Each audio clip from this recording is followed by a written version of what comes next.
But I think the important thing is just make sure put the kids first. The kids first. The kids first.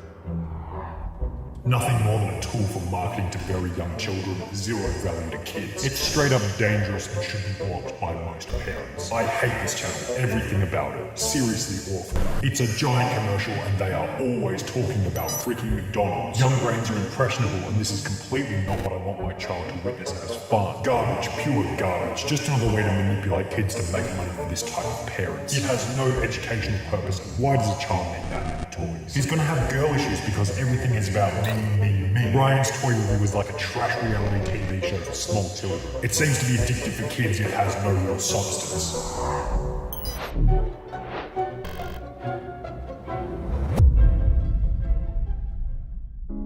According to Forbes, throughout 2020, Ryan's World took home an approximate income of $29.5 million, making him the highest paid YouTuber for the year, above the likes of Mr. Beast and Jeffree Star.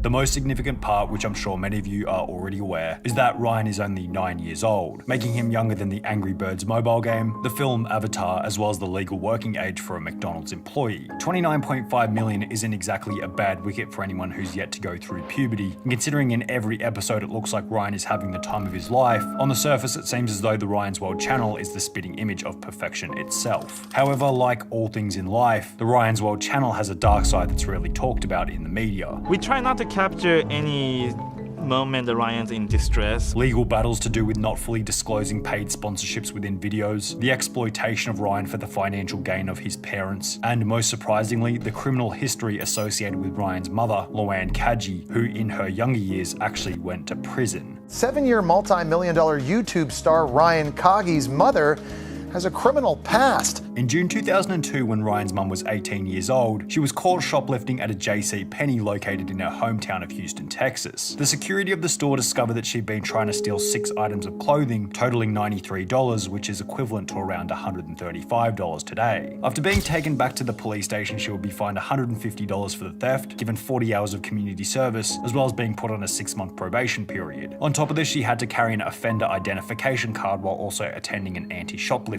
program. However, here's where it gets interesting. Rather than simply showing up and doing her 40 hours of community service, she sat around and did nothing. Luann didn't report to her community supervisor, didn't pay the fees she was supposed to pay, and didn't even show up to any of the community service when scheduled. For this reason, she would be arrested again, and instead of a $150 fine and a slap on the wrist, she will be sentenced to 2 months in the Houston Harris County Jail. She will remain in jail for 30 days, after which she will be released, and from the information available, manage to stay out of jail from that point onwards. Now, making a judgment about an individual's character based on what they did at the age of 18 is perhaps a little unfair. People change a lot in 18 years, so her going to jail could be totally discountable, but at the same time, I think it'd be unwise to pass it off altogether as, oh, she was just young and dumb. It's not exactly like she was 13 years old stealing some food because she needed to eat and didn't have any money. She was 18 years old and going out of her way to steal expensive clothing, something that's more of a luxury than a necessity. Then, as mentioned, she would go on to double down on her mistake by failing to comply with the consequences. She just ignored them, giving us an insight into her character at a younger age. Perhaps this is a far-fetched assumption, but maybe we could also say that it showed us she had an innate willingness to cut corners in order to get what she wants, which will be an important factor for later parts in the video. After this whole prison saga was over and done with, Luann would meet her future husband Cheyenne, with whom she would later have her first son Ryan in October 2011. In March 2015, at the age of only 3.5, Ryan asked his mum, "How come I'm not on YouTube when all the other kids are?" I was watching other people and I was like, why am I not on there? And following this statement, Ryan's parents would create the Ryan Toys Review channel and begin making the videos with him shortly thereafter. Let's go get it then. You want it? Uh-huh. Okay, put it in the cart. In July 2015, only 4 months after creating the channel, they would see their first piece of viral success with their video, Giant Lightning McQueen Egg Surprise. I'm filling up gas. Which gained 20 million views after only 1 month. Following this success, the channel began posting new videos daily, and while this was great for the growth of the channel, it began the discussion about whether the channel was really in the best interest of Ryan, or was it borderline abuse to have the child doing so much work with the money ultimately going to the parents. There's always been a question of ethics in any discussion relating to kids' channels on YouTube. What are the labor laws about putting your kids in videos? Like how do you quantify the value that they're bringing to the content? Is that value going back to them? But is the criticism towards preteens making more than $1 million a year on the YouTube platform just pure jealousy from other people who might be in their 40s making 60 grand a year? Or is there a legitimate case for concern? It's an extremely difficult topic to determine for a few main reasons. Firstly, there'd be channels where the child, being the main star, legitimately wants to be a part of the show, which is apparently the case with Ryan. What was special is that he wanted his own YouTube channel. And you have a lot of parents who come on, pushing their kids out there. However, there are other channels on which you can tell the kids clearly don't want to be involved in the videos, and the parents are forcing them to appear in order to gain ad revenue. What is this? Cody! Tell me! I didn't do that! So in order to determine whether Ryan being involved in the videos is a part of the channel's dark side, we have to first determine a few different things. Is it voluntary involvement? Is he being held at gunpoint to perform? Does he have to deal with the difficult parts of the channel like editing, criticism, and innovation? How much of the spoils and rewards actually go to Ryan in the present and future? We see comment after comment talking about how they are exploiting him, which would be awful if true, but simply having him appearing in the videos isn't really exploitation. We need to ask more questions. Now, the first thing we have to establish here in order to determine whether Ryan's appearance is a part of the dark side of the channel is whether or not Ryan is being forced to appear in the videos. Now, Ryan stated that the channel was birthed because he personally wanted to be on YouTube and it wasn't because his parents forced him. However, it's also important to question this statement with a healthy level of skepticism. Ryan was only 3.5 when he was first put on the platform. It's hard to believe that any kid of that age would already be keen to personally appear on any kind of public platform, but I could be completely wrong with that. As shown in the same video, the #1 most desired job for kids aged 8 to 12 is YouTube star, followed by teacher, professional athlete, musician, and astronaut. However, if you did a study on the most desired jobs for kids aged 0 to 4, they probably wouldn't have an understanding about the concept of working a job. For this reason, I'd make the assumption that the idea for the channel was more than likely from Ryan's mum,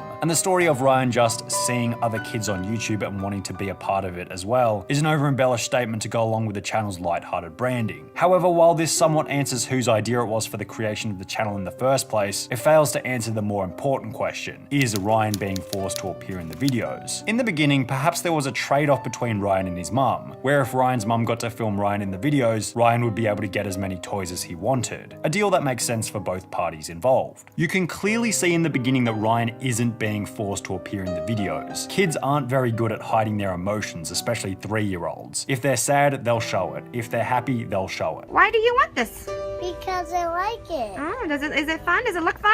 Uh-huh. Ryan is clearly happy to be on camera here, and I don't see anything sinister going on in the beginning, except for the fact that maybe Ryan's mum is using the toys in order to get a nice reaction out of Ryan. But as time has progressed and Ryan now has a lifetime supply of toys, using toys as a reward isn't really going to be all that interesting to him anymore. Especially considering he's getting older, which makes me think that unless there's some kind of other incentive for him, the only other way to get him to constantly appear on camera is with a bit of force. If we combine this with the fact that their channel has somewhat of a schedule and uploads almost daily, we can almost be certain that there are days where Ryan doesn't feel like making the content and would have to be somewhat forced by his parents in order to appear in the videos, which would be an element of the channel's dark side. However, I could be wrong with this once again, and here's why. Firstly, because as previously mentioned, even a 9-year-old isn't very good at hiding their emotions. If he wasn't willing to appear in the videos, you'd be able to tell straight away. Secondly, Ryan doesn't actually have a very big role on the channel in terms of workload. He's the host and the face of the channel, but compared to the rest of the work required, those are probably the easiest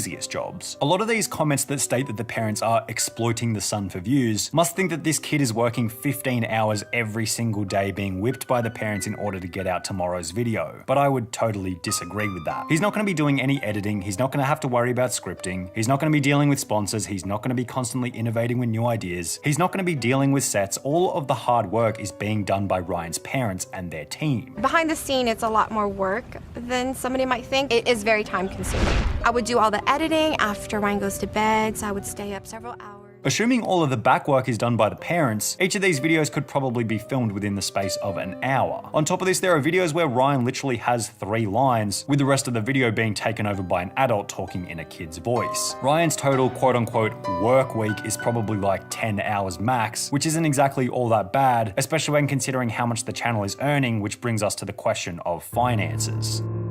revenue is being generated because these children are creating content. Where does that money go? Is it parents that are keeping that, or is it kids? One of the often perceived dark sides of the Ryan's World channel is that the parents are pocketing all the money. I hope when Ryan's 21, he gets to sue his parents for not sharing any money with him. Now, the level of idiocracy within this comment is immeasurable. Firstly, because I've had a good look and there's absolutely no sources pointing to how much Ryan receives for his contribution. So first things first, we don't even know how much of the revenue Ryan is receiving for his portion of the work. However, let's make some assumptions. Let's assume that maybe 5% of all profits go back to Ryan for him to use at an older age, and that's probably an extremely conservative estimate. Assuming the channel made $29 million in 2020, that's still $1.5 million for approximately 10 hours of work per week, available for Ryan to use at a later date. And if that's the case, I can't really see how that's such a negative. He'll never have to work a crappy first job that he hates. He'll never have to take out a loan just to go to college. Even if only 1% of the profit goes to Ryan, that's still $300,000 a year in his name at the age of 9. And while as long as Ryan is being paid enough to set him up for life, it's hard to see any problems there. However, a problem might raise when you examine how the money is being earned, another element that's been associated with the dark side of the channel. In September 2019, a complaint was filed to the Federal Trade Commission claiming that the sponsored videos feel too authentic and cannot be distinguished from unsponsored content. At the time, it was revealed that around 90% of Ryan's World's videos contained sponsored content, all of which being targeted to preschools who were too young to distinguish between a sponsored video and a review. Ryan's parents responded by saying that the well-being of our viewers is always a top priority for us. We strictly follow all platforms' terms of service and all existing laws and regulations, including advertising disclosure statements. And I guess this one as a whole is just another question of ethics. To what extent should they reveal to their audience that what they're watching is sponsored? Will it even make a difference considering it's stated that kids younger than the age of 8 or 9 cannot recognize advertising within media? Many reviews of the Ryan's World channel state that the content targets your toddlers like cigarette companies. Should advertising be disallowed within the videos altogether? What incentive would Ryan's World have to continue making content if they completely removed sponsors? A natural element of the channel's dark side is that in order for the creation of the content to be worth it, they kind of have to advertise to kids. And if parents want to distract their kids with YouTube content, they have to bear the brunt of having their kids advertised to. All in all, I think this might be one where you guys have to draw your own conclusion as to the shade of black that permeates the dark side of the Ryan's World channel. Is Ryan being exploited for the financial gain of his parents? Or is it reasonable as long as he's receiving a cut of the pie? Is it ethical to continue sponsorships to an audience too young to understand that they're being advertised to? Does the criminal history of Luann Caggi make an impact on how the channel is run today? It'd be safe to say that their practices aren't perfect. But hey, for the many parents out there that appreciate his ability to stop their child from crying, Ryan's World has its place on the platform, perfect practices or not.